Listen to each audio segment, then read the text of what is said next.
Un premier rappel, si vous le permettez, nous sommes filmés là en direct maintenant et je pense que tout fonctionne, on me le confirme.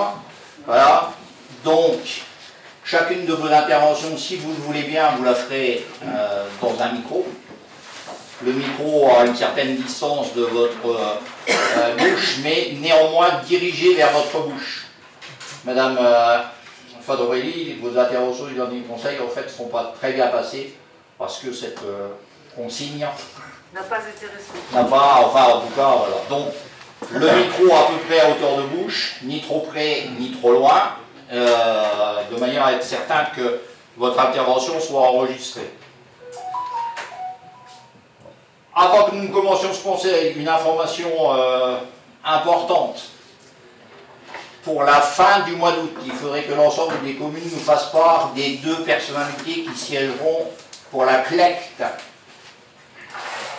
Je dis ça parce que nous approuverons la composition de la CLECT au prochain conseil communautaire qui devrait avoir lieu le 9 septembre. Donc vous pouvez nous donner ça demain, après-demain, mais en tout cas avant fin août, s'il vous plaît. Pardon? Vous disiez avant fin août. Avant fin août. Pour qu'on puisse en délibérer au prochain conseil communautaire qui devra avoir lieu le 9. D'accord, je ne suis pas pour demain, après-demain. Non, non, j'ai dit vous pouvez nous l'envoyer demain ou après-demain. Mais jusque fin août, ce sera un délai parfaitement raisonnable. Bien, Monsieur Lyon, je vous propose de faire l'appel. Risser Patrick. Présent. Bossec Claude. Présent. Bourson Jean-Jacques, excusez pour voir Madame Gustin Mayerus. Brusco Stéphane, excusez pour voir Monsieur Risser. Simarelli Daniel. Présent. Frio Marie-Rose. Présent. Lopresti Carmelo. Présent. Réby Sébastien, excusez pour voir Monsieur Spizac. Arési Claire. Présent. Bellucci Francine. Excusez. Baudet Judical, excusez pour voir Monsieur Guillotin. Boumedine Sarah. Elle devrait être là, mais... Ok. Cancerini Salvador. Présente. Sandécli Christian. Présent. Cougouille Marie-Ange. Présente. Destremont Gilles. Présent. Falchi Antoine. Présent. Fatorelli Viviane. Présente. Félicie René. Présent. Guillotin Bruno. Présent. Gustin Maïrus Valérie. Présente. Jacques Eric, excusez. Lebrun Marie, excusez. Alors, un pouvoir pour avoir. Matucci Gérald. Présent. Méassi Karine, excusez pour voir Monsieur Zestremont. Ménikiti Fabienne, excusez pour voir Monsieur Matucci. Narcissi Myriam. Présent. Petit Cla Guillaume, excusez pour voir Monsieur Petroskas. Petroskas Daniel. Présent. Pocran Frédéric. Présent. Spizac Pierrick. Présent. Strage Johanna. Oui, présent. Et secrétaire de séance, si on suit un ordre alphabétique de présent, ce serait Monsieur Claude Bossec. Monsieur Bossec, vous aurez au moins gagné ça, si je fais référence à une discussion que nous avions précédemment. Voilà, donc Monsieur Bossec, secrétaire de séance. Bien, je vous propose de passer immédiatement au point 1 et approbation du compte-rendu du Conseil communautaire du 12 juillet. Y a-t-il remarque de la part de l'un ou l'autre des membres ici présents? Bien, je le passe au vote. Qui est contre? Qui s'abstient? Unanimité, je vous remercie. Élection des conseillers communautaires délégués et modification de la composition du bureau communautaire. Comme je l'avais annoncé, comme nous en avons discuté dans les derniers bureaux, en dehors des vice-présidents que nous avons déjà élus au premier conseil, j'avais proposé que nous élisions 4 conseillers communautaires délégués sur des problématiques particulières de manière à ce qu'ils puissent assister l'un ou l'autre de nos VP. Nous avons eu un certain nombre de candidatures, nous en avons rediscuté au bureau, au dernier bureau, et donc je vais vous proposer 4 candidatures et elles doivent être élues par le conseil communautaire. La procédure voudrait que nous procédions par vote individuel et je demande si quelqu'un souhaite absolument que ce vote se fasse à bulletin secret ou si nous pouvons le faire à main levée. Est-ce que quelqu'un souhaite qu'il soit à bulletin secret? Nous ferons donc ces élections à bulletin à main levée. Je vous remercie. Le premier conseiller communautaire délégué qui assistera M. Bochek dans l'établissement et le suivi du budget, je propose la candidature de Fabienne Menighetti, maire de Hautange. Et je le soumets à vos votes. Est-ce... Pardon? Moi, je sais pas, j'ai pas bien compris. Moi, j'aurais souhaité être candidat délégué. Pourquoi? Je comprends pas pourquoi. Parce que nous en avons causé avec les maires, M. Félicie, que les maires nous ont proposé l'un ou l'autre candidat, que je les ai présentés au bureau et que le bureau a retenu les candidatures. Et donc, à partir de ce moment-là, le président propose les candidatures qui ont été retenues avec le bureau. Que les candidatures retenues. Voilà. D'accord, c'est un peu comme la CA. On ne vous entendra pas si vous ne parlez pas dans le micro. Ouais, rien, c'est bon. C'est bon. Merci, M. Félicie. Je vous en prie. Donc, budget et suivi du budget, Madame Fabienne Menighetti, avec accompagnant M. Bochek, qui souhaite ne pas participer au vote, qui s'abstient. J'ai juste une petite question. Parlez dans le micro, M. Félicie, s'il vous plaît. Excusez-moi, j'ai pas l'habitude. Là, Mais c'est pour ça que je vous le rappelle. Oui, merci. Ça fait là. Je ne sais pas si Madame Fabienne Menighetti est déjà vice-présidente. Comment elle peut être? Non, Madame Fabienne Menighetti est maire, et seulement maire, et à ce titre membre du bureau. Merci. Elle peut donc à ce titre être conseiller communautaire délégué. Merci. Qui est pour? On peut entendre qui s'abstient, parce que j'ai été perturbé pendant... Voilà, donc pas d'abstention à l'unanimité, je vous remercie. Conseiller communautaire délégué à la communication. Alors cette communication, c'est celle qui est destinée aux populations, aux écoles, aux collèges, et éventuellement aux associations pour promouvoir et expliquer les actions de la Comcom. Et j'ai la candidature à ce titre de M. Petitclerc, élu à Villerupt, qui travaillera en particulier avec Stéphane Brusco, mais aussi avec tous les autres VP en tant que de besoin. Qui s'abstient? Qui est contre? Je vous remercie. Monsieur Petitclerc est donc le deuxième conseiller communautaire délégué. On ira à la communication. Troisième candidature proposée, M. Gilles Lestremont, maire d'Omès, qui assistera M. Sébastien Reiby et M. Stéphane Brusco dans l'ensemble des problèmes ou des problématiques de mobilité. On parle là aussi bien des mobilités douces que des mobilités plus lourdes. M. Reiby ayant en particulier les mobilités douces et M. Brusco les problématiques de la mobilité en général. Donc M. Lestremont, qui s'abstient. Donc je considère que qui est contre, élu à l'unanimité. Félicitations, monsieur le maire, qui est mien d'ailleurs, entre parenthèses. Et le dernier conseiller communautaire délégué à l'élaboration du plan local de prévention des déchets, que nous devons absolument mettre en place dans les mois qui viennent. Nous avons eu la proposition de Karine Meachi, qui souhaitait pouvoir suivre ce dossier très particulier, qui, lorsqu'il sera élaboré, continuera à travailler sur les problématiques de déchets avec M. Stéphane Brusco, le premier VP chargé de toutes les problématiques déchetterie et déchets. Qui s'abstient? Qui est contre? Je vous remercie. Nous pouvons passer au point 3 de ce conseil, montant des indemnités des conseillers communautaires, présidents et vice-présidents. Pour en avoir parlé avec le bureau, et compte tenu de l'enveloppe qui nous est allouée, qui tourne aux alentours de 112 000 €, vous avez le montant dans votre dossier, cette enveloppe est la même que dans le précédent mandat.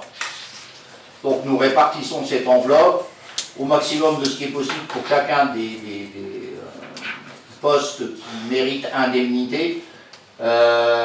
Étant entendu donc qu'il n'y a pas d'augmentation par rapport au mandat précédent, si les vice-présidents sont un peu plus indemnisés, c'est tout simplement parce qu'ils passent à 7 au lieu de 9. Et que d'autre part, j'ai baissé mon indemnité de manière à ce qu'ils soient indemnisés à hauteur du travail que nous sommes en droit d'attendre d'eux. Donc les montants de ces indemnités pour le président sont de 2 415 € le maximum autorisé étant de 2625. Les vice-présidents, 880 €, alors je parle de brut, hein.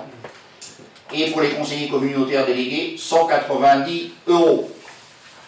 Dans la délibération, vous avez les références aux indices de la fonction publique auxquels est le pourcentage, mais les montants bruts sont ceux-là. Je passe à mon vote, étant donné que le bureau, à une très large majorité, a décidé qu'il en serait ainsi. Oui, monsieur Félicie.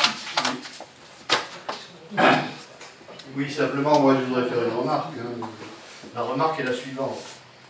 Le maximum, c'est 112 229 €, et le total de ce qui est alloué pour les délégués, les vice-présidents et les présidents, c'est de 112 020 €. Je trouve que c'est beaucoup par rapport à ce que la strate démographique, elle se situe entre 20 000 et 49 000 habitants, et que nous sommes 28 595 habitants. Vous auriez donc souhaité quoi, monsieur Félicie? Que nous reprenions la strate et que nous calculions les indemnités dans la strate en fonction du nombre d'eux? Non, moi je n'ai pas de souhait particulier, je fais juste une remarque. Je trouve que c'est d'aller au taquet, et je ne trouve pas ça tout à fait normal. Heureusement qu'on n'est pas 49 100 habitants, sinon je me demande jusqu'où on irait. Mais à 40, si nous étions dans cette même strate, monsieur Félicie, jusqu'à 40 000 habitants, l'enveloppe serait exactement la même et les indemnités seraient les mêmes. Je parle de 49 000. Ah ben dans ce cas, les indemnités augmenteraient et comme dans toutes les communautés de communes. Bien sûr, il y a toujours des... Je veux dire qu'il y a des moyens à faire, c'est tout. Bon. Ben, Je ne veux pas faire le débat, je voulais juste dire mon sentiment. Et pourquoi je vais m'abstenir. Voilà, c'est tout. Hein. Vous en avez parfaitement le droit. Je ne veux pas faire le débat. Monsieur Félicie, on termine son intervention. D'autres interventions? Bien, je mets ça au vote. Qui est contre?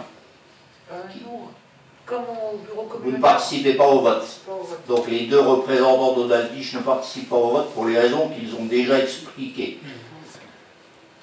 Qui est contre? Pardon. Qui s'abstient? 2 abstentions. Oui, 2 abstentions. Donc, 3, pardon. Il y a la procuration de Je compte bien. Oui, oui, tout à fait. Voilà, donc nous avons une abstention par procuration. Je vous remercie. Et nous pouvons passer au point 4, le débat d'orientation budgétaire 2020. En introduction, je souhaite rappeler que lorsque on change de représentants élus dans les collectivités, il y a, et heureusement, des fonctionnaires ou des chargés de mission, peu importe, des agents de la communauté ou de la collectivité qui restent en poste pour assurer la transition. Et je tiens, en tout cas, pour ce qui est, pour moi, et je pense que pour un certain nombre de défis, ils ont déjà eu le temps de s'en rendre compte, nos agents ont facilité autant qu'il se pouvait cette transition, même si nous sommes quelques anciens et que je ne suis pas entièrement étranger à ce qui pouvait se passer à la communauté de communes jusque-là. Donc je tiens à les remercier et je dirais que ce sera d'ailleurs suffisamment important pour qu'à certains moments, je donne la parole à M. Villon qui a rassuré sa continuité sur des dossiers qu'il connaît ou sur des questions plus précises qu'il connaît mieux que moi, parce que comme tout élu, je reconnais que je ne sais pas tout. Voilà. Et donc nous allons pouvoir passer à ce débat d'orientation budgétaire, donc je rappelle qu'il doit se tenir, il n'y a pas de vote et que nous prendrons note de l'ensemble des remarques qui pourraient être faites à partir pour ce débat d'orientation. Si je dois personnellement faire un résumé de ce débat qui est prospectif et en même temps un peu analytique. Nos dépenses de fonctionnement sont maîtrisées. En tout cas pour cette année encore, et on peut souhaiter qu'il en soit ainsi dans les exercices qui suivent, et on dégage même un excédent. Bien. Nous avons tenu compte dans ce DOB des investissements qui arrivent, la fibre, et je vous donnerai quelques précisions immédiatement derrière, le pôle culturel tel qu'il était prévu, Prélude, le projet autour de la déchetterie, éclore la plateforme intelligente et la mise en œuvre définitive de l'Atomi. Donc ces investissements ont été retenus dans ce débat d'orientation et sont des éléments d'analyse que nous avons retenus. Pour la fibre, nous avons eu un certain nombre de discussions concernant Audaltiche et Russon. Je ne reviendrai pas dessus. Néanmoins, j'ai rencontré le président Biden hier, et compte tenu de ce que j'ai pu entendre jusqu'à présent, nous avons reçu l'autorisation de mettre Audaltiche et Russange dans les études d'avant-projet dans le cadre de ce marché-là. D'accord? Puisque le marché sera clos avec un peu de retard dû au Covid, mais donc les études d'avant-projet, qui ne sont pas les travaux, en tout cas, seront réalisées dans le cadre de ce marché. Ce qui fait que nous gagnerons quelques mois si toutefois nous nous mettons d'accord en septembre, mais j'ai pris le pari qu'il y aurait accord, et donc j'ai informé Moselle Fibre hier que le président avait donné son accord. Donc nous saurons au mois de septembre de combien de prises exactement sur Audaltiche et Russange, et les modalités de déploiement sur ces deux communes, le nombre de NRO, le nombre de PM, les travaux de génie civil, etc. etc. Voilà. Dans ce document préparatoire, je relève une chose essentielle. Nous perdons 150 000 € de taxes d'habitation. Et nous les perdrons de manière récurrente dans les années qui suivent. Nous avions voté l'année dernière une augmentation des taux. M. Villon va revenir là-dessus. Il se trouve que, pour des raisons qui nous ont un peu surprises, mais qui sont des raisons légales, même cette augmentation n'a pas pu avoir lieu. M. Villon, si vous voulez donner quelques informations au Conseil, avec un micro peut-être. Non, mais je parlais fort, tout le monde m'entend. Oui, tout le monde vous entend, mais est-ce qu'on l'entend à la régie? C'est moyen? Je vais hurler. Donc en fait, il y a une modification de la fiscalité en 2018 sur la taxe d'habitation. À ce moment-là du passage, la réforme avait été annoncée par le président de la République, la suppression de la taxe d'habitation. Mais en fait, l'année charnière n'était pas encore arrêtée. Il y avait encore beaucoup de flou sur comment ça se passait. L'année charnière a été arrêtée fin d'année dernière, donc c'est 2017. Donc ça veut dire que toutes les augmentations post-2017 ne sont pas prises en compte. Ce qui veut dire que, en termes de perte de fiscalité, c'est 150 000 € cette année, mais avec le jeu de l'augmentation des bases, c'est tous les ans, c'est un peu plus.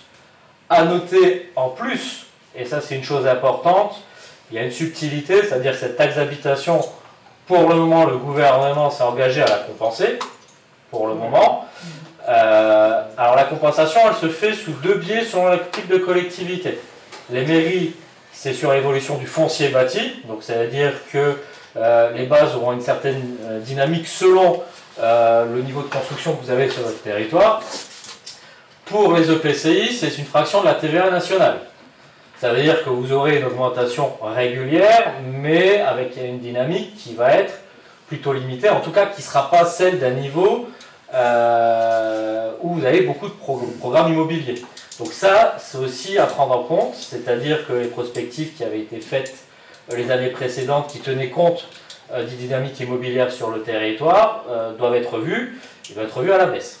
Donc voilà, ça c'était les deux points plutôt importants sur ces questions.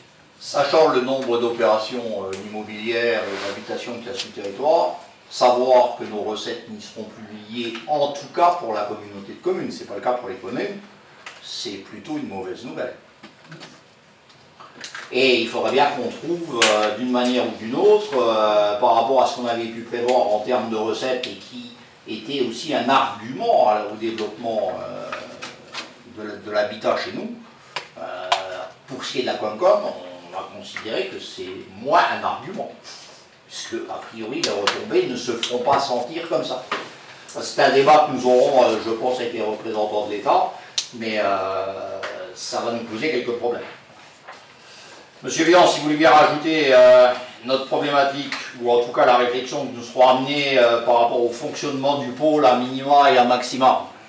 Donc en fait, par rapport à ça... Quand je dis pôle, je parle du pôle culturel qui ouais. sera bientôt dénommé au courant. On a souhaité intégrer une prospective.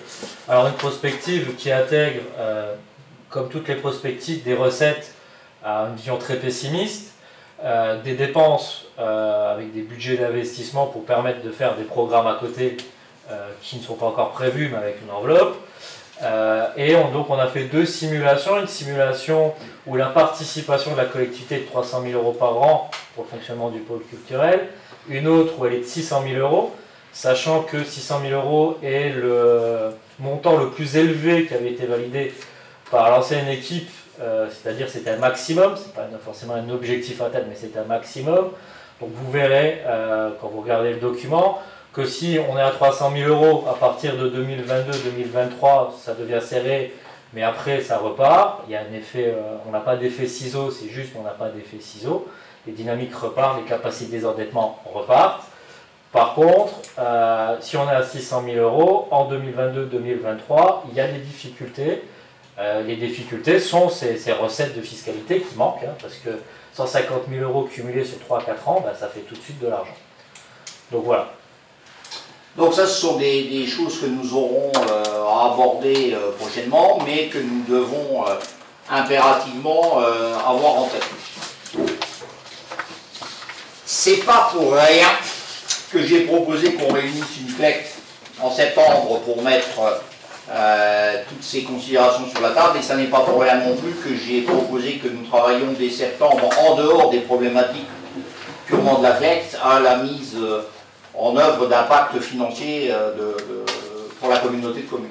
Pacte financier que nous aurons le temps de travailler dans le cadre de l'ensemble des réflexions que nous devrons mener de septembre à janvier. Nous reviendrons tout à l'heure sur la fabrique des transitions. J'espère que nous arriverons à trouver les dynamiques nécessaires pour que nous puissions réaliser l'ensemble de nos objectifs. A priori, nous pouvons, si chacun pense, j'allais dire, collectif. Donc, 600 000 est un maximum, c'est ce qui a toujours été dit, c'est-à-dire que lorsque je continue à lire des chiffres où le fonctionnement du pôle serait à 1 million ou à 1,5 million, je répète, je redis, que l'équipe qui sera chargée de sa gestion et dont nous chargerons le prochain directeur du pôle, partira sur une projection à 600 000 € max, et encore, on pourra sans doute en rediscuter. Et il n'est pas question, pour l'instant, d'1 million ou d'1,5 million. Oui, monsieur Vieux. Juste une précision, c'est une participation, c'est pas le budget de la structure. Soyons bien clairs, parce qu'il y a des mélanges entre le budget de la structure, qui a sa vie, qui a ses recettes, qui a son fonctionnement, qui a ses subventions, et une subvention publique d'équilibre qui vient accompagner. C'est-à-dire la collectivité peut très bien dire à l'équipe en place via le conseil d'administration, cette année c'est 400 000 € et vous fonctionnez comme ça. Voilà. Les 600 000 avaient été arrêtés, c'était très très rapidement suite à un travail avec les services de la DRAC et de la préfecture. Voilà, mais aujourd'hui... On a un mode de fonctionnement, de location de salles, de recettes de billetterie, de recettes de bar, de recettes, etc. Mais évidemment, on est dans l'ordre de la prospective. Maintenant, on l'a fait avec des gens qui avaient l'habitude de ce type de structure. C'est-à-dire que quelque part, on n'est pas dans la réalité, mais on était dans quelque chose qui était assez proche, ou aussi proche que possible de ce que ce type de structure fonctionne. Donc, je répète bien, 600 000 est la participation maximum que nous avons envisagée dans le fonctionnement de cette structure. Voilà. La parole est à vous, si toutefois vous avez des remarques à faire sur ce que nous venons de présenter rapidement, étant entendu que si je peux répondre, je répondrai, et que si je ne sais pas, je passerai la parole à mes deux soutiens. Monsieur Descendant. Je peux avoir Monsieur Biaco, peut-être? Je sais pas. Faut les yeux du président. Pareil. Ensuite du Tiens, président. Du président. Bon, désolé. Attention au Covid. On va essayer, excusez-moi. En tout cas, une chose est claire, les choses sont bien dites On entend tout et son contraire et tout et n'importe quoi. Pour ceux qui sont venus mardi dernier en visite de ce bâtiment, le bureau communautaire était invité. Beaucoup de monde ont eu l'air, ont donné l'impression de découvrir un bâtiment, pas qu'on leur avait présenté sur les réseaux sociaux, et de la manière dont on avait pensé. C'est pas une salle polyvalente, ça, qu'on fait. C'est un outil d'économie culturelle.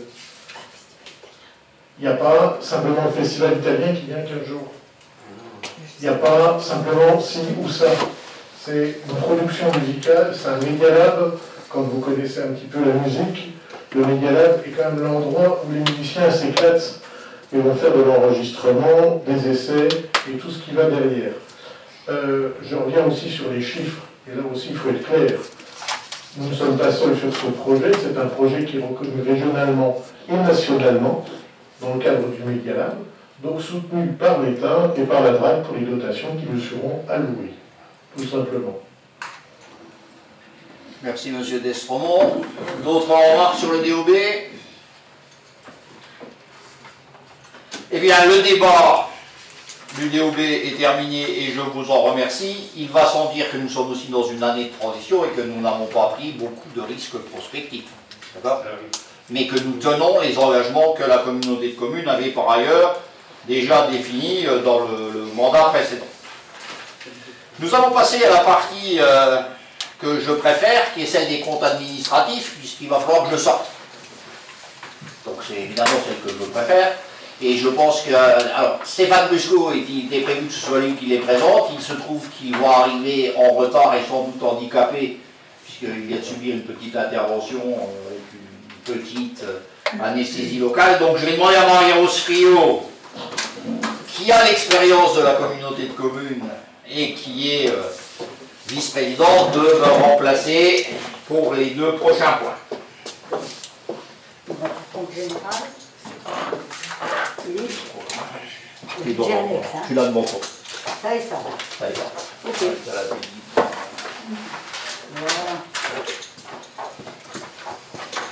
Ça va, il y a des crans.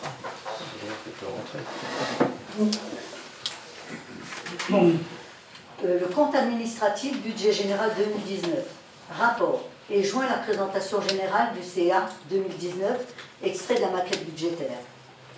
Projet de délibération, conformément à l'article L 2121-14 du Code général des collectivités territoriales, Monsieur le Président a quitté la séance. Bon, réunis sous ma présidence, vice-présidente, délibérant sur le compte administratif 2019 de la communauté de communes Pays Haut Val d'Alzette, dressé par le président. Arrêter les résultats définitifs du compte administratif du budget principal 2019 de la communauté de communes Pays Haut Val d'Alzette, tel que résumé ci-dessous. Fonctionnement. Recettes 7 033 260,35 €. Dépenses 6 809 723,43 €. Résultat 223 536,92 €. Résultat antérieur reporté, 364 671,51 €. Résultat cumulé, 588 208,43 €. Investissement. Recettes, 5 294 097,66 €. Dépenses, 5 363 575,34 €. Résultat, 69 477,68 €. Résultat antérieur reporté, 63 981,03 €. Résultat cumulé, moins 5 496,65 €. Reste à réaliser, recettes, 0 €. Dépenses, moins 2 464 240,09 €. Solde des restes à réaliser, 2 464 240,09 €. Je vais vous soumettre aux voix. Qui est contre ce budget J'ai une du question. compte administratif? Donc, à la page 4 du code administratif, on voit sur les informations financières. J'entends rien du tout. Pardon. À la page 4 du code administratif, on voit sur les informations financières, potentiel fiscal et financier, où les ratios, il n'y a pas de valeur. Est-ce qu'on n'a pas pu avoir la valeur sur ce tableau? Je pourrais vous les transmettre, oui. Je peux vous les envoyer, pas de problème. Alors sur les strates de même intercommunalité, quels étaient les chiffres et le comparatif? Oui, oui. Voilà ce qu'on fait en commune. Donc tu pourras transmettre. Oui, oui, oui. Ok. Bon, je vais passer au vote. Qui est contre? Qui s'abstient? Donc 2 voix Villeru. Voilà.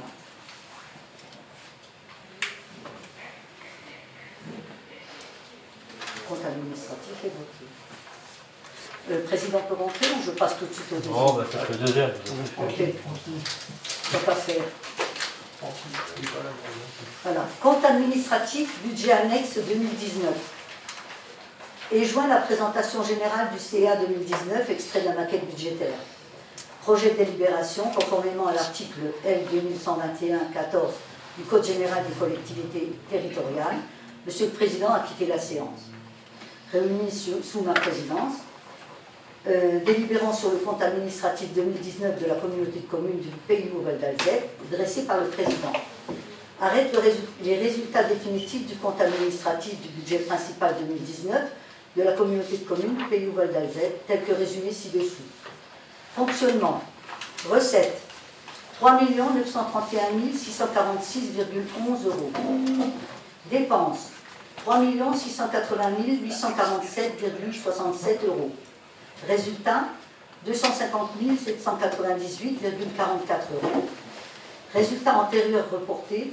Moins 170 715,02 euros. Résultat cumulé, 80 083,82 euros. Investissement, recettes, 102 399,38 euros. Dépenses, 719 122,61 euros. Résultat, moins 616 723,23 euros. Résultat antérieur reporté, 580 647,19 euros. Résultat cumulé, moins 36 076,04 euros. Reste à réaliser, recettes 0 euros, dépenses 0 euros, solde des restes à réaliser 0 euros. Reconnaît la sincérité des restes à réaliser. Je peux passer au vote? Qui est contre? Qui s'abstient? C'est toujours deux voix. Pour Ok.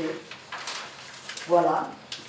Compte administratif adopté. Et je demande au président, s'il m'entend, de revenir. Il n'entend pas. Il dépend de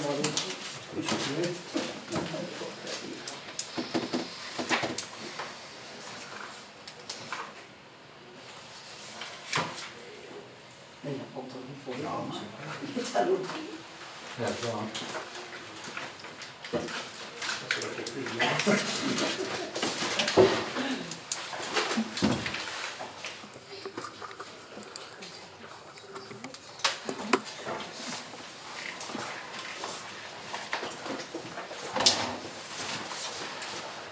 Tu peux revenir par contre. Merci Marie-Rose.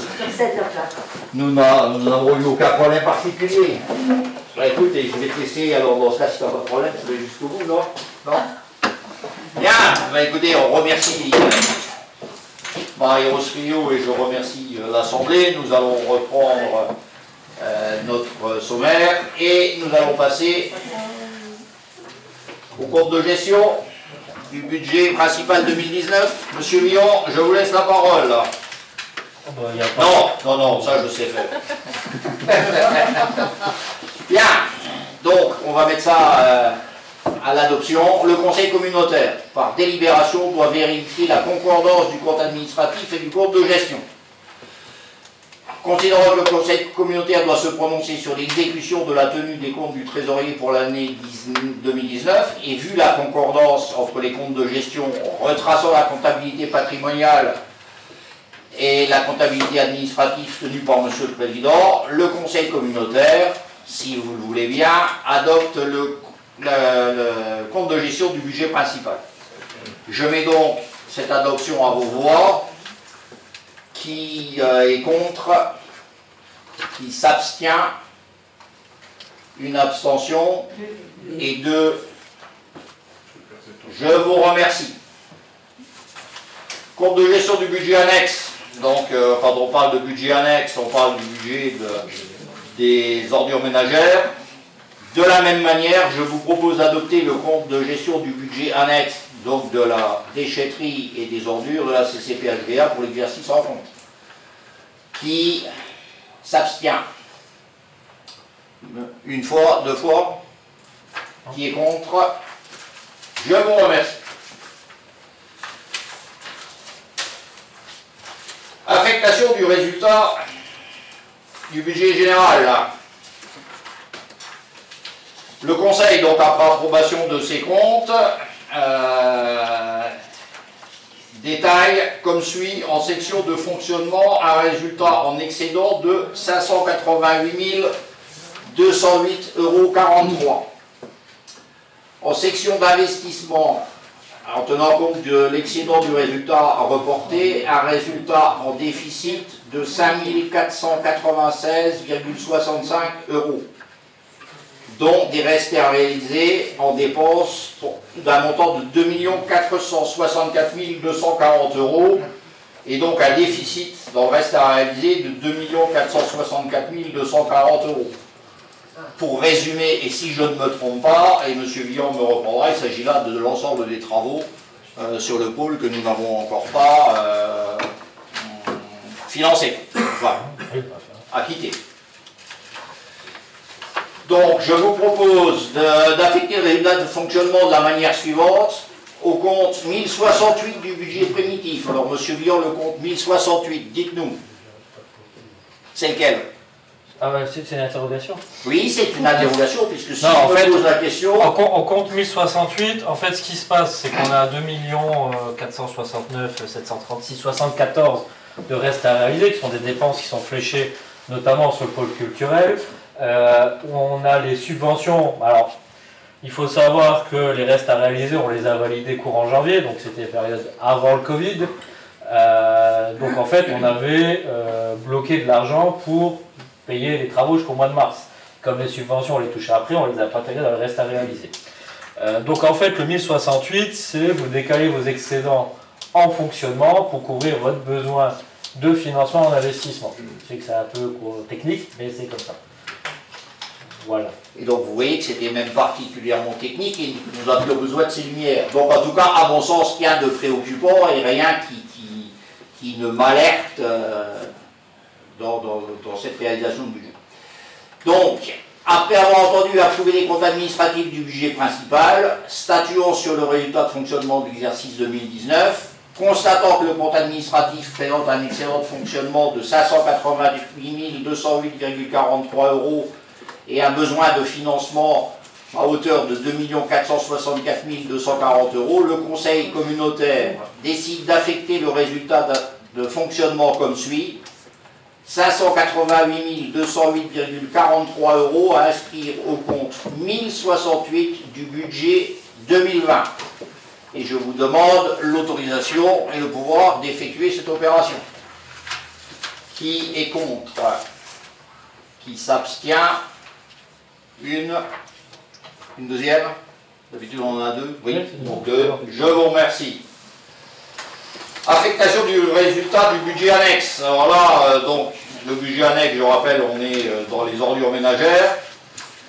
Nous avons un résultat en déficit, alors un résultat pour le fonctionnement, avec un excédent de 80 083,42 €, un déficit en section d'investissement de 36 076,04 €, mais avec un résultat reporté de 580 000, donc en fait notre déficit est en résorption tout doucement.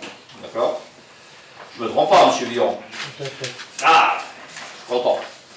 Et donc nous vous proposons d'affecter le résultat de fonctionnement de la manière suivante. Au compte 1068, tout comme tout à l'heure, 36 076 € et un report à nouveau, le surplus, soit 44 007 €. Est-ce que nous pouvons donc décider d'affecter le résultat comme suit: 44 007 € reportés à la section de fonctionnement sur l'exercice 2020 du budget annexe, et 36 000 au compte 1068 du budget 2020. Qui s'abstient? 2. Qui est contre? Je vous remercie. Budget 2020. Budget principal. On passera au budget annexe ensuite.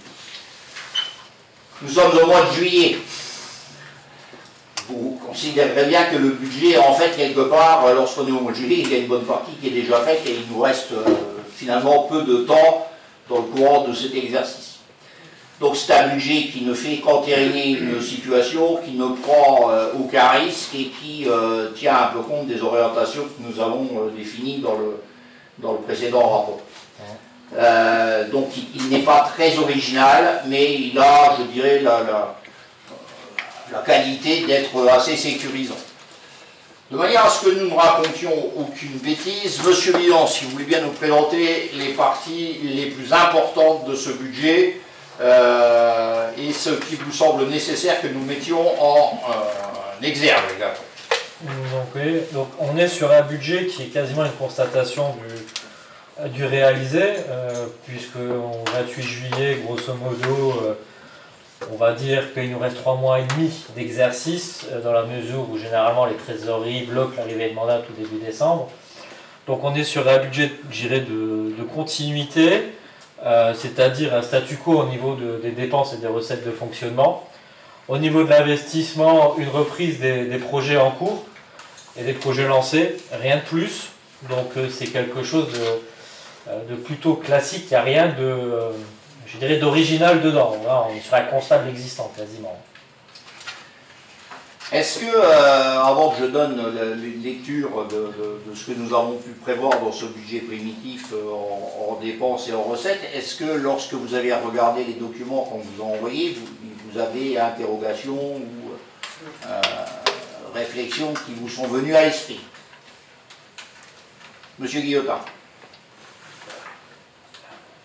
Oui, Monsieur le Président, Mesdames, Messieurs, chers collègues, moi j'avais juste une interrogation par rapport au document d'orientation budgétaire dans lequel au niveau de l'emprunt il y avait 0 et on se retrouve avec 3 millions.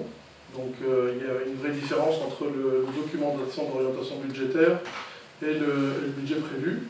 Et puis, sauf erreur de ma part, lors de la convocation du Conseil communautaire du 3 juillet, on avait une étude des taux et de la fiscalité qu'on ne retrouve pas dans ce document. Monsieur Héran. Alors, sur l'emprunt, c'est tout simplement, c'est qu'au moment où le DOB a été finalisé, on n'était pas engagé comme on est engagé aujourd'hui sur le marché de performance énergétique. Aujourd'hui, comme nous avons lancé un marché de performance énergétique, nous sommes dans l'obligation d'inscrire les crédits. Voilà, c'est une obligation légale, donc les crédits sont simples. Aujourd'hui, ce marché, de toute façon, on vous le présentera, si jamais l'ACAO valide fin août, on vous le présentera plus en détail. Il y a aussi des subventions qui n'étaient pas prévues, qui ont été rajoutées. L'idée, c'est de financer la rénovation complète du parc d'éclairage via les économies d'énergie. Voilà. Donc ça, c'est prévu. Légalement, on a lancé une consultation, on est obligé d'inscrire les montants. Première chose. Et sur les taux, on devait valider les taux avant le 3 juillet, légalement. Après le 3 juillet, on a pris attache avec les services de l'État, les 2 sous-préfectures qui nous ont dit de toute façon, nous allons maintenir les mêmes taux que l'année précédente. Donc, les délais étant passés, ne délibérez pas, parce que maintenant, tout simplement, on ne tiendra pas compte. Donc, ce sont les mêmes taux qui sont reconduits que l'année précédente. Donc, il n'y a pas de changement non plus là-dessus. Et on nous a garanti que ça n'amènerait pas de délai particulier pour que les foyers qui sont soumis à ces taxes, qu'il n'y ait pas de décalage comme il y a pu y en avoir une année ou l'autre. Donc, on devrait rester dans les calendriers habituels. Est-ce que cette réponse vous satisfait, M. Guillotin? Pleinement. Parfait. Merci, M. Villon. Bien. Peut-être là, j'étais un peu court. Oui, M. Matucci. Oui, sur la page 19, on a l'investissement au 21 752. Il y a 4,5 millions prévus en installation de voirie. C'est pourquoi? C'est l'éclairage. Ah, d'accord. L'éclairage. Donc, installation de voirie égale éclairage. En gros, ce marché, et sans vouloir dévoiler tous les détails, donc on a réuni la CAO la semaine dernière Ça fait quand même 6 mois qu'on travaille sur ce marché de performance qui devrait nous amener des économies substantielles en termes de consommation sur le parc d'éclairage du territoire, mais pas que. Il devrait nous amener aussi un certain nombre de services en profitant de cet éclairage public pour être aussi un support d'informations diverses, qu'elles soient vidéo, qu'elles soient météorologiques, qualité de l'air, etc. On a étudié 3 dossiers en CAO, on en a classé un en premier et nous rentrons en phase de discussion avec eux.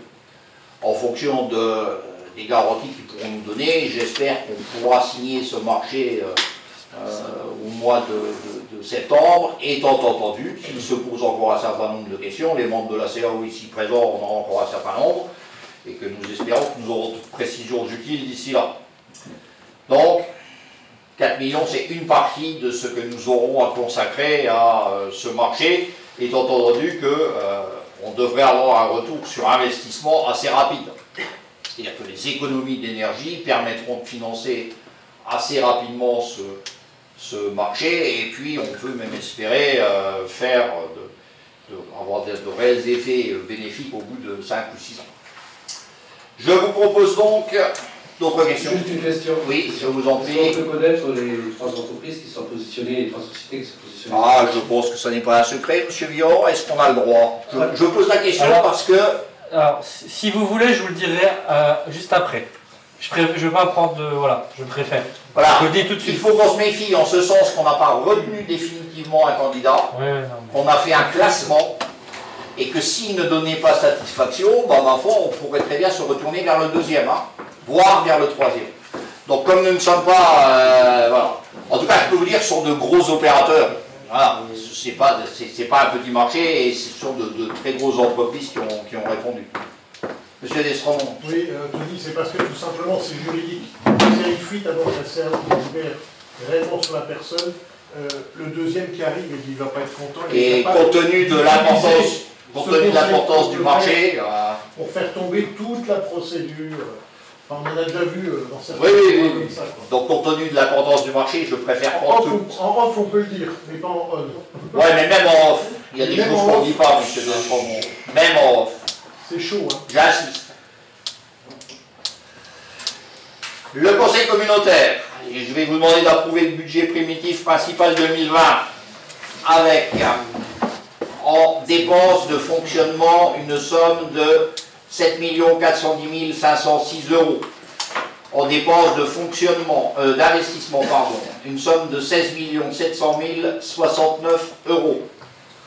Pour une dépense totale de 24 119 575 €. Les recettes, qui sont équilibrées par rapport aux dépenses, en fonctionnement 7 410 506 €, en investissement 16 709 069 € pour des recettes totales d'un montant de 24 119 575 €. Je passe ce budget et ces enveloppes au vote. Qui s'abstient? Qui est contre? Je vous remercie. De la même manière, nous allons passer au vote du budget principal, du budget annexe pour 2020. Alors, monsieur Bion, vous me dites où c'est écrit? Ah, c'est écrit tout en haut dans le titre. Parce que lorsque j'ai lu le premier document, j'ai lu République française, agrégé au budget principal, et puis je me suis dit, mais c'est quoi le budget annexé? Si vous regardez tout en haut, c'est écrit OM et déchetterie. Mais je l'ai découvert tardivement. Par contre, après, pour le budget, c'est écrit là, pas pour le compte administratif. Bien, ça c'est les mystères informatiques. Pour ce budget de la déchetterie et des ordures ménagères, est-ce que lorsque vous avez regardé les pièces qu'on vous a envoyées, vous avez eu questionnement, interrogation ou incompréhension? Monsieur Maducci. Pourquoi on retire 238 000 € des ordures ménagères pour les mettre dans le budget principal? Alors tout simplement parce qu'en fait, il y a du service comptable, du service RH, des assurances, de la location, de l'énergie qui est payée par le budget principal. Donc, alors, les années précédentes, on avait essayé, si vous vous rappelez, il y avait la grosse augmentation du STOM, de limiter ça. C'est-à-dire que cette année, on arrive au vrai, réel coût pris en charge par le budget principal sur le budget annexe. Voilà. Donc voilà, il y a des choses qui sont faites qui ne sont pas été réglées. Ok, merci. D'autres questions?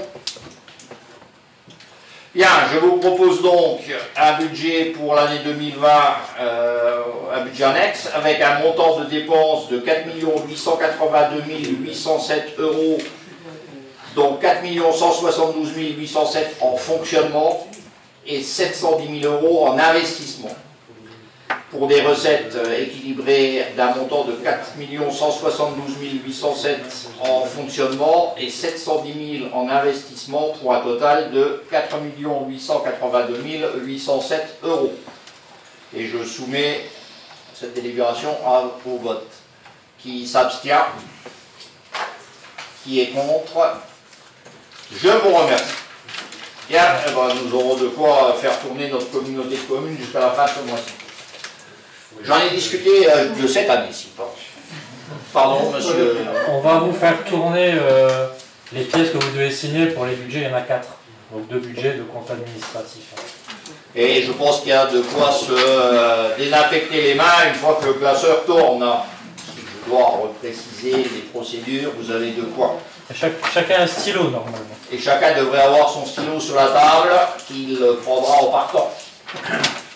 D'ailleurs, la collection de stylos commence à devenir impressionnante sur les bureaux, parce que chaque fois je pars avec un stylo. Au stock, c'est des crayons de papier. Oui, ou des crayons de papier. C'est des crayons de papier. Bien, ceci ne nous empêche pas de passer au point 13 de ce conseil communautaire. Je l'avais annoncé lorsque j'ai rencontré les divers candidats aux mairies et lorsque j'ai fait part un peu de mes intentions qui devaient marquer ce mandat. J'ai présenté cette charte, la charte de la fabrique des transitions au bureau. Je pense que tout le monde en a été destinataire, et je dirais même plusieurs fois pour que je sois bien certain que tout le monde ait pu la lire. Et donc je vais proposer au Conseil de m'autoriser à signer cette charte. Je vais revenir un peu sur le détail de cette charte, mais je vais en donner le contenu principal, et vous comprendrez pourquoi j'insiste, parce que pour moi c'est celle qui va donner la couleur de ce mandat. Nous ne pouvons pas actuellement penser travailler pendant 6 ans au développement de ce territoire sans tenir compte du fait que nous avons une vraie problématique climatique, environnementale, etc., etc. Nous sommes un territoire à énergie positive à croissance verte, nous sommes un territoire avec des labels écocités, chacune des communes a signé, sauf erreur une charte éthique et de bonne conduite de développement durable avec le PA. Nous nous devons impérativement de tenir ces engagements. Si je regarde les programmes des différentes communes, de toute façon et quelque part, rentrer dans ce type de processus, c'est accompagner nécessairement les communes qui, d'une manière ou d'une autre, se sont inscrites également dans ce type de politique. Si nous attendons, et si nous attendons seulement des décisions au niveau de l'État, bon, on va espérer qu'au mois de septembre, on aura quelques nouvelles, il y a quelques grandes orientations qui s'annoncent, mais on sait aussi qu'on annonce parfois de grandes enveloppes, et que lorsqu'il s'agit d'aller chercher, c'est pas toujours évident. Si on attend des consignes de l'État pour organiser notre propre transition, on peut dire actuellement que l'État se rend compte que des choses qui descendent du bas vers les territoires, ça marche assez peu. Et que finalement, ils sont en train de réfléchir, et donc la fabrique des transitions y avait réfléchi avant, c'est plutôt de dire que les territoires nous fassent remonter ce qu'ils souhaitent faire. Et tâchons de trouver les méthodologies les plus intelligentes pour assurer cette transition. Alors quand je dis transition, ce sont les énergies renouvelables, c'est la biodiversité, c'est la qualité de l'air, c'est tout ce qui fait qu'éventuellement on mourra de chaud un peu plus tard et que le CO2 sera en régression significative. En tout cas, si nous on ne le fait pas, personne ne le fera à notre place, et je ne souhaiterais pas qu'on finisse ce mandat en n'ayant pas fait ce qui nous était possible de faire. Nous avons déjà un plan climat et énergie territoire qui a défini un certain nombre d'actions et vous avez eu l'occasion d'en prendre connaissance et on y reviendra au mois de septembre. Je rappelle que nous avons le label Citergy, en tout cas CAP Citergy, c'est-à-dire que nos 4 premières années de travail dans le cadre du développement durable et de la production de CO2 a été reconnu par les instances officielles de Citergy. On a reçu ce label en début d'année à Bordeaux. Nous avons 4 ans pour passer le cap supérieur. Et Cap Citergy nous permet de valider à travers un certain nombre de critères que notre PCAET se réalise. Donc ce sont des critères d'évaluation du travail que nous pouvons avoir à faire. Cette charte, lorsque nous l'aurons signée, nous ferons partie de la fabrique des transitions. Et lorsqu'on fait partie de la fabrique des transitions, on peut envisager de faire partie d'un réseau, d'une communauté qu'on appelle des communautés apprenantes. Alors évidemment, le terme est tout ce qu'on veut, mais chacun sait que, en fait, on n'apprend jamais mieux que de son voisin lorsqu'on discute de quelque chose et qu'il a déjà mis en place. La fabrique de transition, en gros, elle est partie de Los Orgoel et de Jean-François Caron. Certains ici le connaissent, nous avons déjà travaillé avec lui sur le territoire. Il a une reconnaissance nationale dans une expertise et il a fédéré autour de lui un certain nombre d'acteurs de la transition jusqu'à écrire cette charte et à mettre en œuvre la fabrique des transitions.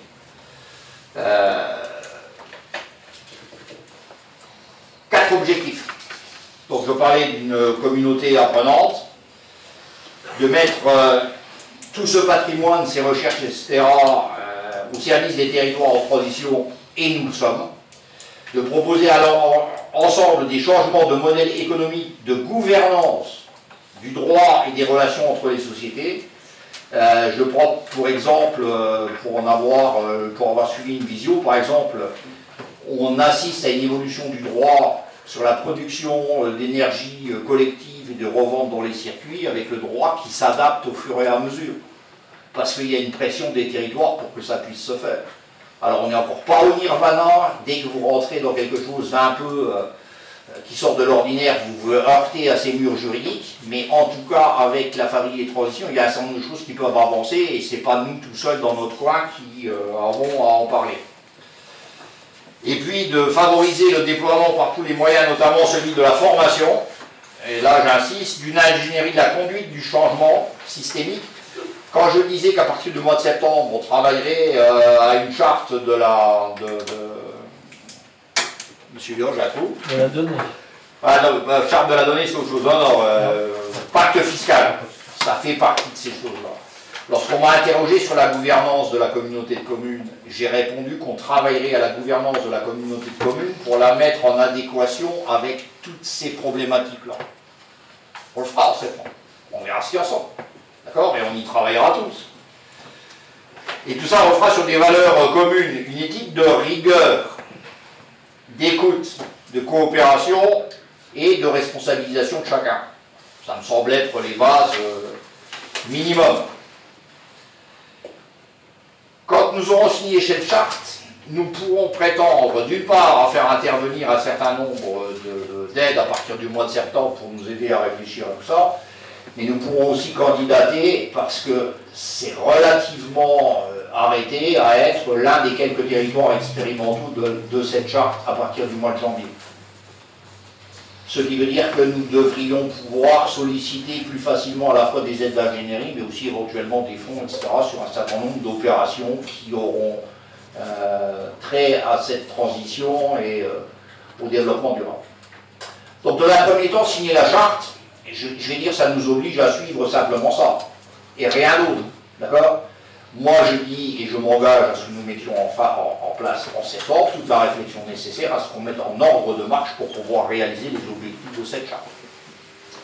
Et donc, je vous demande l'autorisation de pouvoir signer la charte officiellement, puis de la transmettre à la fabrique des transitions et de voir ce que nous pouvons faire avec eux à partir du mois de septembre. Des questions ? Monsieur Bosec.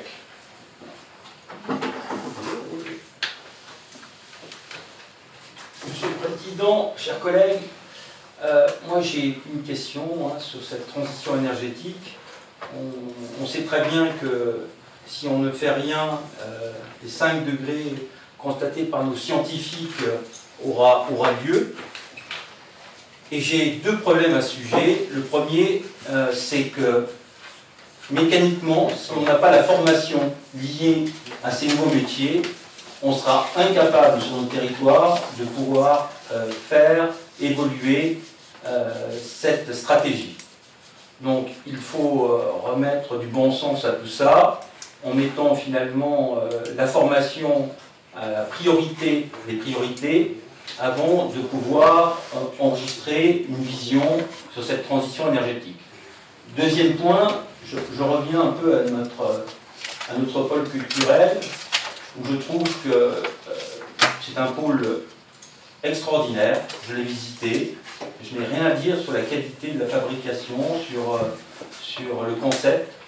En revanche, je trouve qu'on montre un très mauvais exemple, compte tenu que la réglementation thermique qui a été liée à cet ouvrage est une RT 2002.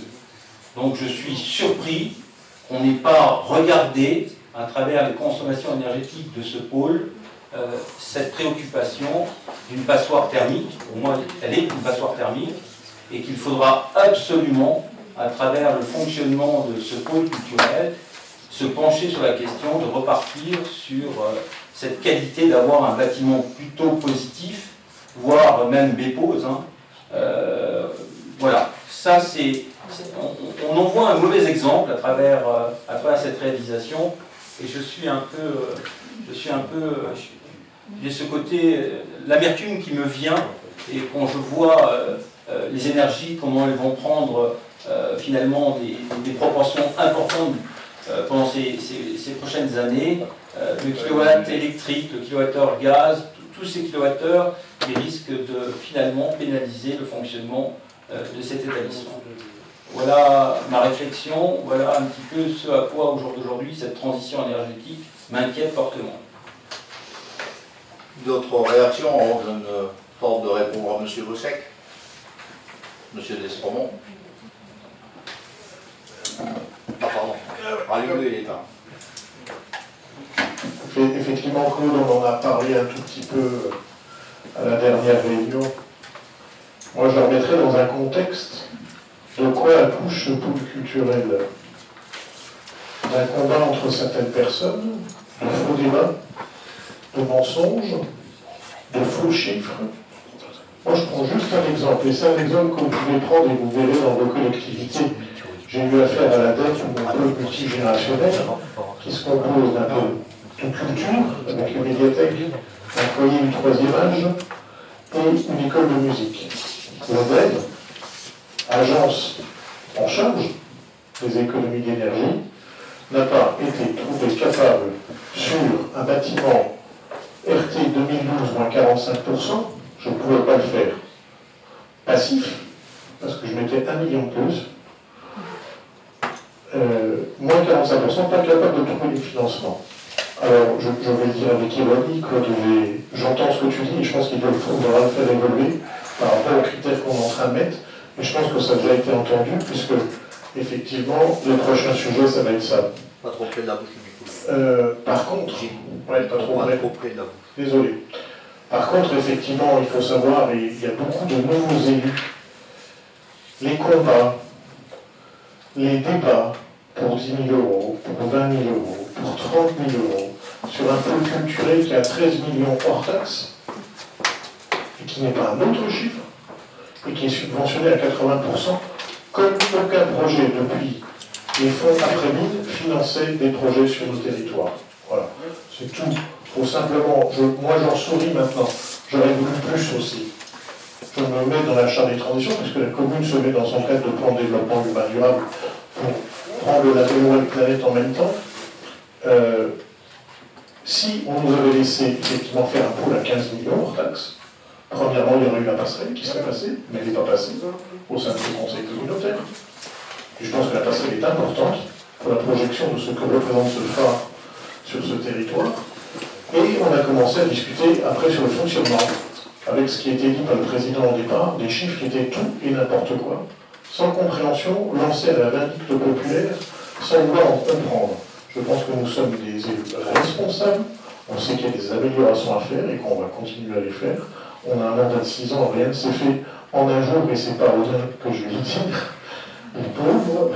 En tout cas, une chose est claire, ce pôle culturel, on aurait pu l'avoir plus ambitieux, et on sait qu'à partir du moment où c'est des économies d'énergie et que c'est du développement durable et de la transition énergétique, eh ben, c'est un coût totalement différent que des fois même les services de l'État ne vous reconnaissent pas.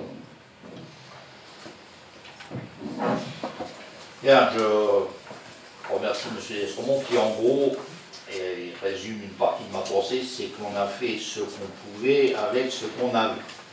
Concernant la formation, c'est une problématique que nous avons déjà abordée lors du précédent mandat, et notamment dans toutes les alertes, les informations que nous avons essayé de faire au niveau de nos artisans locaux, ne serait-ce que pour qu'ils puissent se faire agréer en fonction des nouveaux critères et qu'ils puissent travailler sur des bâtiments plus écolos, etc. J'oublie le nom, peu importe. Et on n'a pas toujours, enfin, on n'a pas réussi à leur faire comprendre la nécessité qu'il y avait d'eux.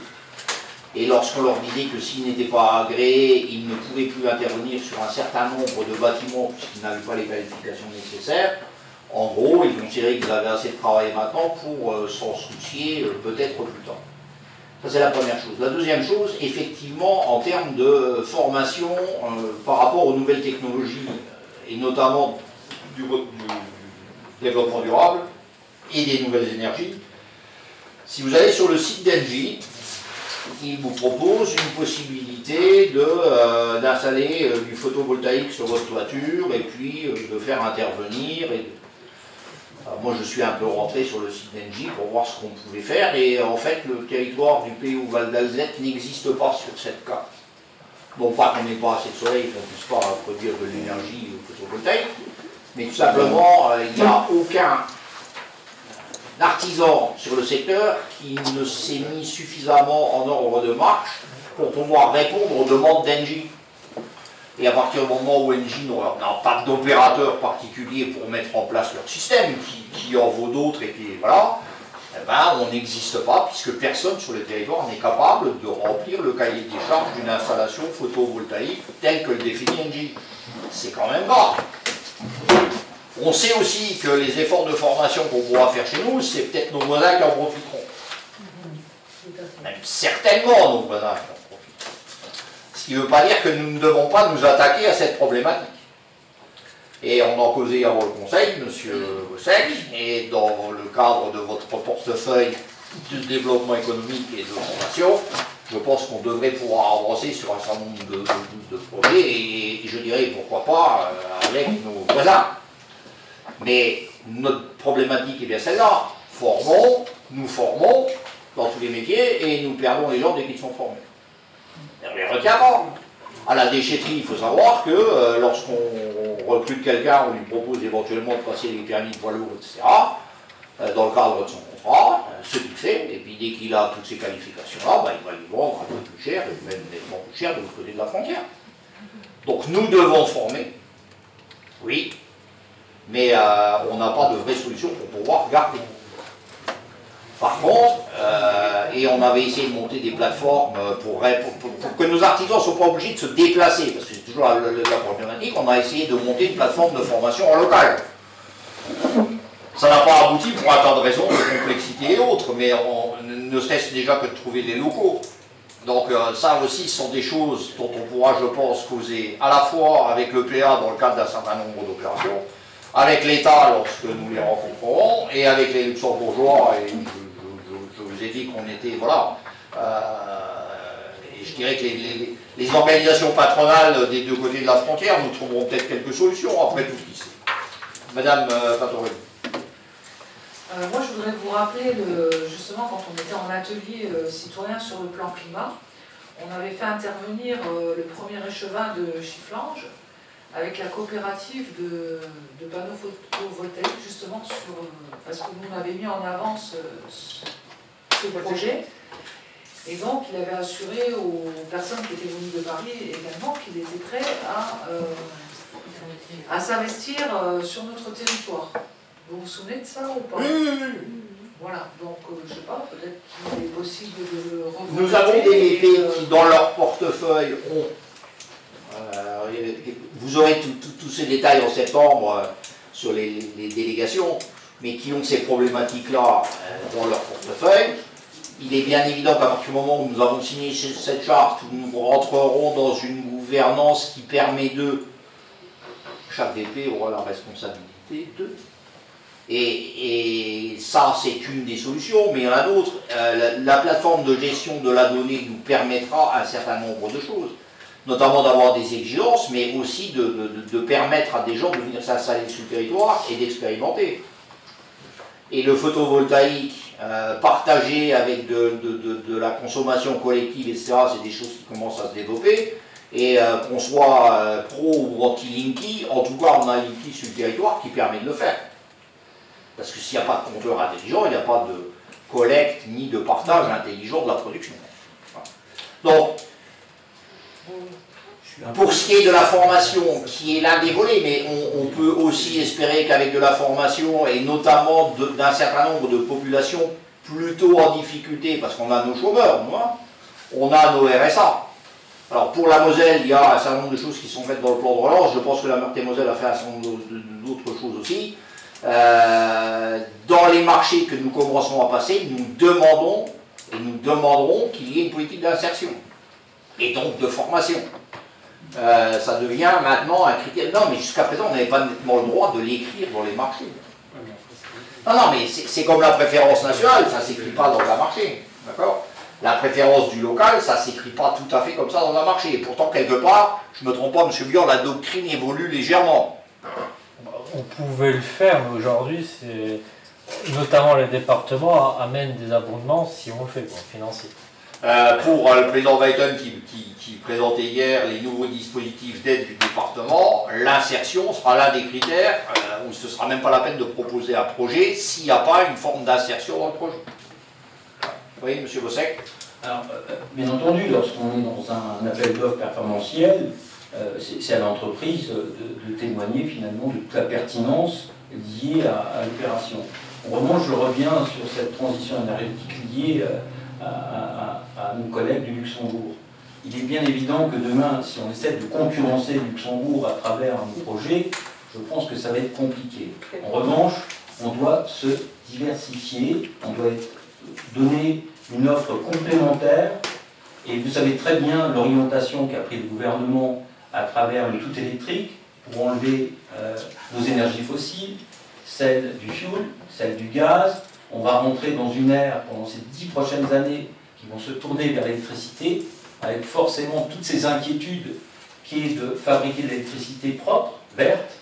Vous savez très bien qu'elle est compliquée. Je ne vais pas rentrer dans un débat très technique, mais je veux dire que quelque part, il y a, avant d'arriver à ce fameux type qui s'appelle l'hydrogène, qui pour moi est la seule solution pour le décarbonage, on est encore en retrait sur nos batteries et sur nos piles à combustible.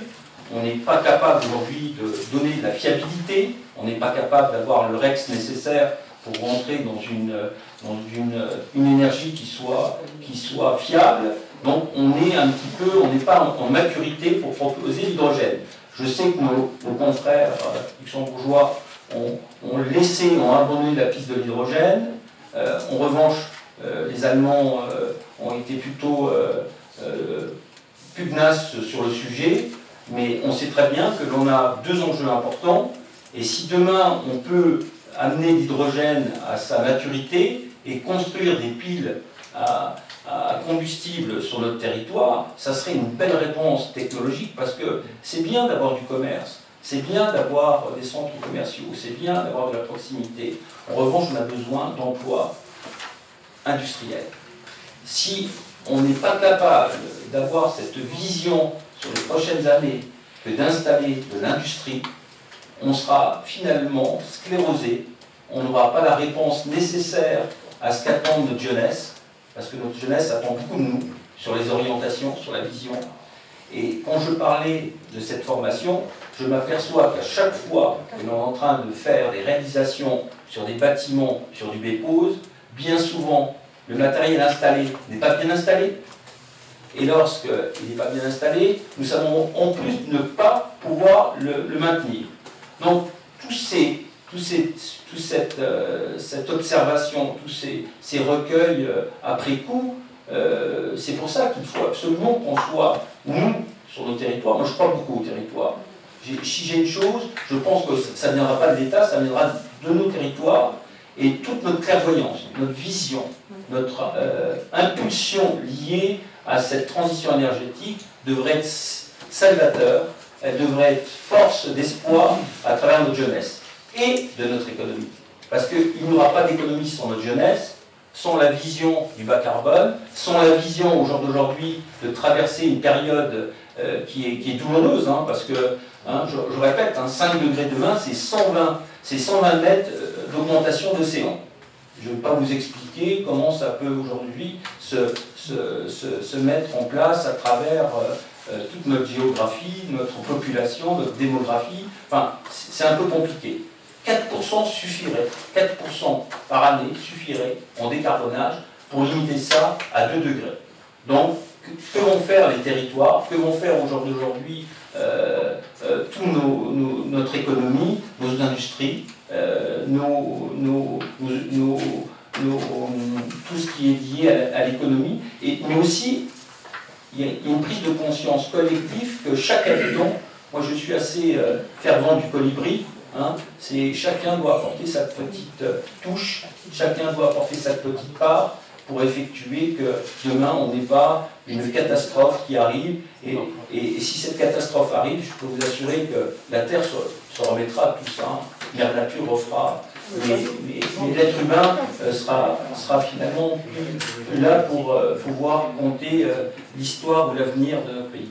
Voilà. C'est un peu philosophique, mais je voulais quand même attirer l'attention de ce propos. Monsieur Bosset fut un excellent avocat avant que je ne mette la signature de la fabrique des transitions au vote, qui s'abstient dans la possibilité que je la signe, qui est contre. À l'unanimité, je vous remercie et je considère que c'est là un signal fort pour notre communauté de communes dans les mois et les années qui viennent. Une précision aussi, nous avons lors du dernier bureau désigné les membres du conseil communautaire qui représenteront la communauté de communes dans les instances extérieures, et vous en aurez le retour, je pense, courant août, début septembre. Donc nous avons de quoi maintenant répondre aux demandes de ces différents syndicats, collectivités, associations et autres. Vous avez vu que les conseillers municipaux ont été informés des débats de ce soir et de leur teneur et de l'ordre du jour, à tel point que l'un de mes conseillers municipaux d'ailleurs s'est cru obligé de venir ce soir, pensant qu'il était convoqué. Donc nous rentrons tout doucement dans cette procédure obligatoire d'information de l'ensemble des élus du territoire. Tout n'est encore pas parfait, loin de là, mais je pense que pour fin août, on sera parfaitement opérationnel. De même que pour les boîtes de messagerie, pour les conseillers communautaires, etc. Monsieur Moresta, il travaille tous les jours. Et d'ailleurs, ça aura un certain coût qu'il nous faudra assumer. Je remercie tout le monde pour la qualité des débats, et en tout cas des débats finaux de ce soir, et je vous dis, je reverrai du monde pendant ces vacances. Bonnes vacances pour ceux qui en prennent, et prochain conseil communautaire le 9. Bonne soirée. Septembre. Pas les suivre. Oh, pas le 9 août, non. Pas le 9 août, hein. Je suis le mot. Pas assez. Pas assez, c'est vrai. Pas assez. 2 personnes par commune. 2 personnes par commune. Est-ce qu'il faut obligatoirement le maire? Bon. Et il doit être conseiller communautaire. Non, c'est quelqu'un de la commune. Vous m'envoyez le dossier de C'est quelqu'un de la commune. mon adresse. En fait, nous, on a reçu, mais leur Par exemple, maintenant, vu les orientations que je dois prendre à faire, tu as un adjoint. Alors, c'est Damien. Parler de l'enfouissement. Il y a un truc dans le Ah, c'est génial. C'est comme un lotissement. Comme un lotissement. Ah bah oui, moi, C'est sûr. C'est un programme tiré où on change.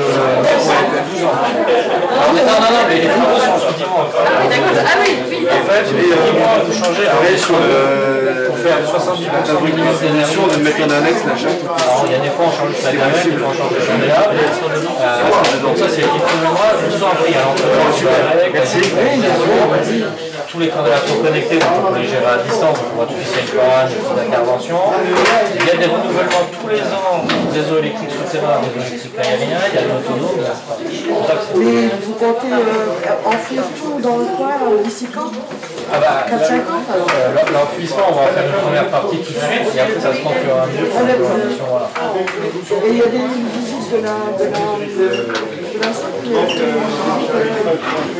Les bâtiments, il y aura une autre visite qui se fait, on a eu avec les conseils municipaux. Ça nous fait Je suis absent, on va dire en gros, entre le 12 et le 21. Je sais que c'est comme chez les parents, ça fait un mois, ça va commencer l'enfouissement des machins.